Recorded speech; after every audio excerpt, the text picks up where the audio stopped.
Ji sir, Lithuania, Latvia, Malta, Romania, Hungary, Slovakia, Slovenia, which country is best for master and better visa ratio for Pakistan students?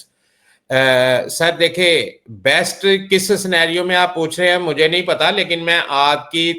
Guidance के लिए जो है वो overall जवाब दे देता हूं, क्योंकि गाइडेंस बेस्ट के लिए आज से बहुत सी चीजें होती है। अगर आप लोगों ने किसी भी मुल्क में स्टडी करने के लिए जाना है, चाहे बैचलर करने के लिए जाना है, चाहे आपने मास्टर्स करने के लिए जाना है, तो सर काइंडली आप सब लोग यहां पर आने से पहले किसी इमिग्रेशन कंसल्टेंट से, मैं एजुकेशन कंसल्टेंट की बात नहीं कर रहा, मैं इमिग्रेशन कंसल्टेंट की बात कर रहा हूं, उससे बात किया करें, उससे पूछा करें कि भी मैं ये डिग्री फलां मुल्क में करने के लिए आ रहा हूं, आया डिग्री मुकम्मल करने के बाद मेरी इस डिग्री जो कि मैंने अभी मुकम्मल नहीं की, जिसमें मैं अप्लाई करने लगा हूं, इस मुल्क में इसकी डिमांड क्या है, आया ये डिग्री मुकम्मल करने के बाद मुझे अपनी फील्ड में इस मुल्क में जॉब मिल जाएगी।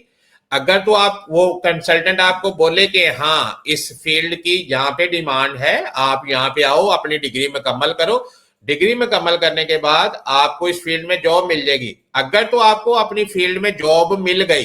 तो सर आप गुड लक आदमी हैं, आप लकी आदमी हैं, किस्मत वाले हैं, आपको अपनी फील्ड में जॉब मिल गई और आने वाले 2-3 सालों में आप यहाँ पे परमानेंट होल्डर हो जाएंगे और वेरी नेक्स्ट ईयर आप जो है वो यहाँ के नेशनल हो जाएंगे।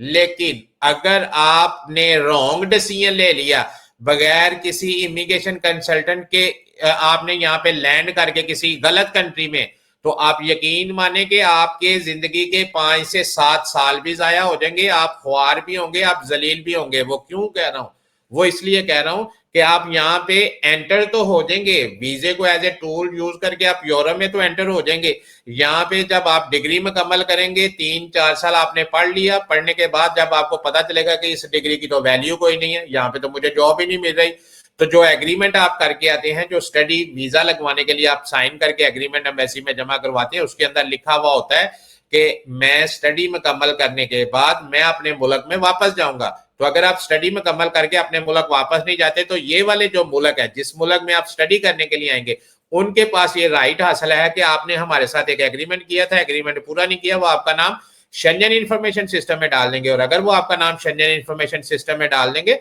तो आपको सारी जिंदगी कोई दूसरा मुल्क जो है वो पेपर नहीं देगा।